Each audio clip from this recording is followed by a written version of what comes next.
दोस्तों जैसा कि आपको पता है कि अभी सितंबर का महीना चल रहा है और आपको 30 सितंबर 2024 से पहले अपने राशन कार्ड में ई केवाईसी करवा लेनी है।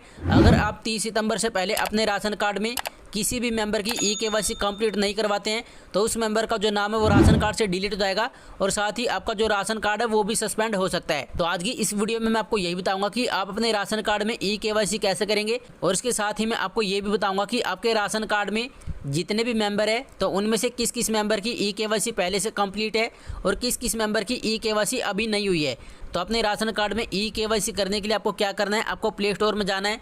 प्ले स्टोर में जाने के बाद यहाँ पर आपको सर्च करना है मेरा राशन 2.0। इसके बाद यहाँ पर आपको इस तरह की ऐप दिखाई देगी, इस ऐप को आपको इंस्टॉल कर लेना है। तो मैंने इस ऐप को ऑलरेडी इंस्टॉल किया हुआ है। अगर आपने भी इस ऐप को ऑलरेडी इंस्टॉल किया हुआ है तो आपको इसको अपडेट कर लेना है और इसके बाद यहाँ से आपको इस ऐप को ओपन कर लेना है। तो मैं यहाँ से इस ऐप को ओपन कर लेता हूँ। इस ऐप को ओपन करने के बाद इसका जो इंटरफेस है वो इस तरह से ओपन हो जाएगा। तो यहाँ पर आपको क्या करना है, सबसे पहले आपको इस ऐप में लॉगिन करना है। लॉगिन करने के लिए यहाँ पर आपको अपना आधार नंबर डाल देना है और आपके आधार कार्ड के साथ आपका मोबाइल नंबर लिंक होना चाहिए। उस पर एक OTP आएगा, उसके बाद ही आप इस ऐप में लॉगिन कर सकते हैं। तो यहाँ पर आपको अपना आधार नंबर और कैप्चा कोड डाल देना है। आधार नंबर और कैप्चा कोड डालने के बाद आपको लॉगिन विद OTP पे क्लिक कर देना है।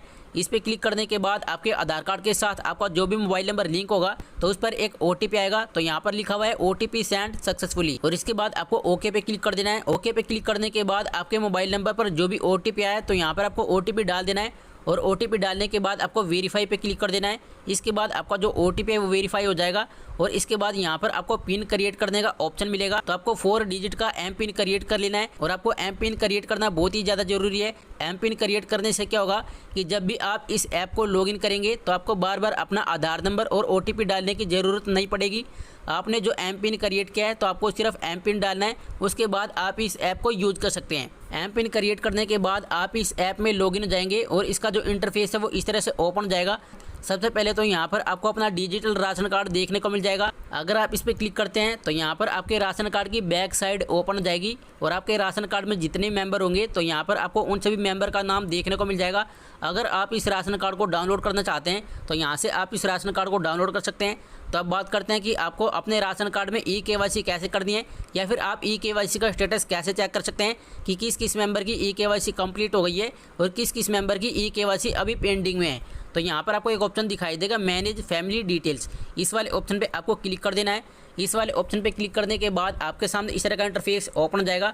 सबसे पहले यहाँ पर आपको अपना राशन कार्ड नंबर देखने को मिल जाएगा और यहाँ पर ऊपर लिखा हुआ है ऐड न्यू मेंबर। अगर आप अपने राशन कार्ड में नए मेंबर को ऐड करना चाहते हैं तो यहाँ से आप ऐड कर सकते हैं और आपके राशन कार्ड में जितने भी मेंबर होंगे तो उन सभी मेंबर का नाम, मोबाइल नंबर, मेंबर ID और आधार नंबर आपको यहाँ पर देखने को मिल जाएगा और यहाँ पर लिखा हुआ है आधार KYC। तो आपके राशन कार्ड में जिस जिस मेंबर की ई KYC कंप्लीट हो गई है तो यहाँ पर आपको इस तरह से वेरीफाइड वाला ऑप्शन शो होगा। लेकिन आपके राशन कार्ड में जिस भी मेंबर की ई KYC कंप्लीट नहीं हुई है तो आपको इस तरह से नोट वेरीफाइड वाला ऑप्शन दिखाई देगा। नोट वेरीफाइड का मतलब है कि आपके राशन कार्ड में ई KYC कंप्लीट नहीं हुई है। जैसे आप यहाँ पर देख सकते हैं आपको यहाँ पर सभी में नोट वेरीफाइड वाला ऑप्शन दिखाई दे रहा होगा। तो इसका मतलब ये है कि आपको यहाँ पर जितने मेंबर का नाम दिखाई दे रहा है तो उनमें से किसी भी मेंबर की ई KYC कंप्लीट नहीं हुई है। तो 30 सितंबर से पहले आपको अपने राशन कार्ड में सभी मेंबर की ई KYC कंप्लीट करवा लेनी है।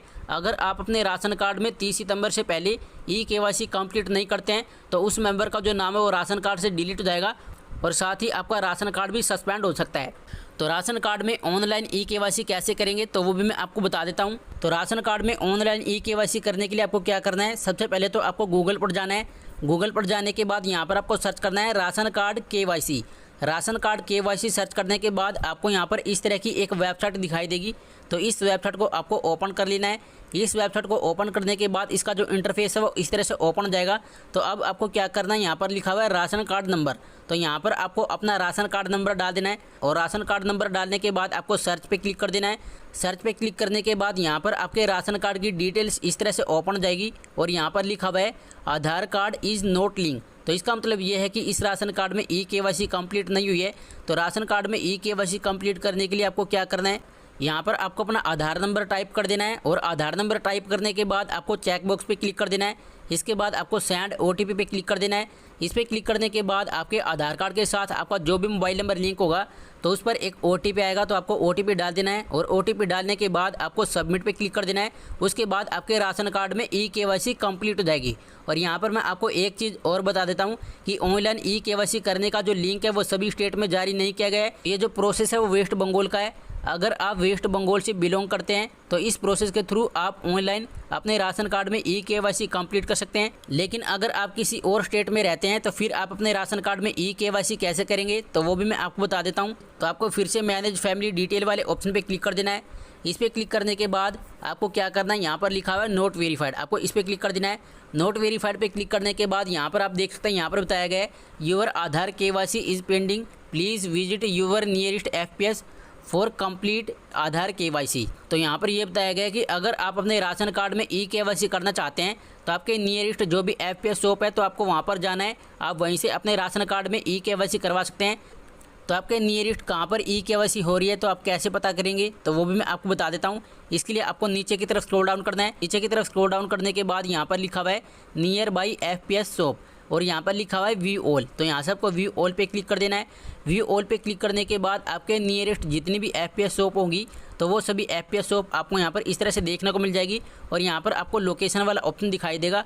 अगर आप किसी भी FPS शॉप की लोकेशन देखना चाहते हैं तो आपको लोकेशन वाले ऑप्शन पे क्लिक कर देना है। जैसे मान लो मैं इस FPS शॉप की लोकेशन देखना चाहता हूँ तो मैं इस पर क्लिक कर देता हूँ। इस पर क्लिक करने के बाद आपके सामने इस तरह का एक मैप ओपन हो जाएगा, तो आप इस शॉप की लोकेशन देख सकते हैं। जैसे आप यहाँ पर देख सकते हैं कि ये जो FPS शॉप है वो 2 मिनट की दूरी पर है। इसी प्रकार आपको यहाँ पर जितनी भी FPS शॉप दिखाई दे रही है तो ये सभी 5 से 10 मिनट की दूरी पर है। तो वहाँ पर आपको चले जाना है। उसके बाद आप अपने राशन कार्ड में eKYC कंप्लीट करवा सकते हैं।